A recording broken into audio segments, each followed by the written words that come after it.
السلام علیکم ناظرین، امید ہے آپ لوگ خیریت سے ہوں گے۔ ناظرین، حضرت امام حسین علیہ السلام شہید کر دیے گئے۔ شہید ہونے کے بعد یہ شور و غل برپا ہوا کہ عمر ابن سعد کا حکم ہے کہ امام حسین علیہ السلام کی لاش پر گھوڑے دوڑا دیے جائیں، نعوذ باللہ ان کی لاش مبارک کو پامال کر دیا جائے۔ یہ آواز سن کر قیامت برپا ہو گئی۔ ایک تو امام علی مقام علیہ السلام کو شہید کیا، اور اوپر سے ظلم پہ ظلم یہ کہ آپ علیہ السلام کی لاش مبارک کی توہین کرنا چاہی۔ علامہ مجلسی روایت کرتے ہیں ادریس بن عبداللہ سے، روایت ہے کہ جب امام حسین علیہ السلام شہید کر دیے گئے، لشکر عمر ابن سعد نے چاہا کہ آپ کی لاش مبارک کو پامال کیا جائے۔ اس وقت جناب فضہ جو کہ کنیز تھی حضرت فاطمہ سلام اللہ علیہا کی، انہوں نے حضرت زینب رضی اللہ تعالی عنہا خاتون ان سے عرض کیا کہ میں آزاد کردہ غلام۔ رسول اللہ صلی اللہ علیہ وسلم نے جب سفینہ غلام آزاد کیا تو ان کی کشتی دریا میں تھی اور ایک جزیرے پر ٹھہری۔ اس جزیرے میں ایک شیر رہتا تھا۔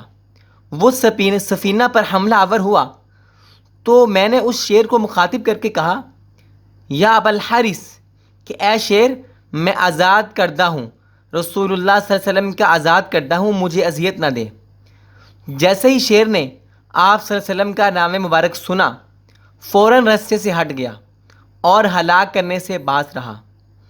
پھر فضہ نے کہا کہ اے زینب سلام اللہ علیہا، میں نے سنا ہے کہ کربلا کے ارد گرد ایک شیر رہتا ہے، اگر آپ اجازت دیں تو میں جا کر شیر کو آواز دوں اور اس دلدوز واقعے کی اطلاع کروں، شاید کہ شیر حفاظت امام علی مقام کی لاش کی حفاظت کے لیے آ سکے اور مدد کر سکے۔ جناب زینب علیہ السلام انہوں نے فضہ کو اس بات کی اجازت دی، اور فضہ نے حکم کی تعمیل کرتے ہوئے صحرا کا رخ کیا اور نامعلوم کس قدر مسافت طے کی اور کس طرف گئیں۔ بہرحال شیر تک پہنچی۔ شیر نے دیکھ کر چنگھاڑ ماری، مگر فضہ انہوں نے بآواز بلند فرمایا کہ اے شیر، کیا تجھے معلوم ہے کہ یہ لشکر جو اعدائے سلطان ہے، دین کا دشمن ہے، انہوں نے حضور صلی اللہ علیہ وسلم کے نواسے کو شہید کر دیا، پورے خاندان کو شہید کر دیا ہے، اب ان کی لاش کو پامال کرنا چاہتا ہے۔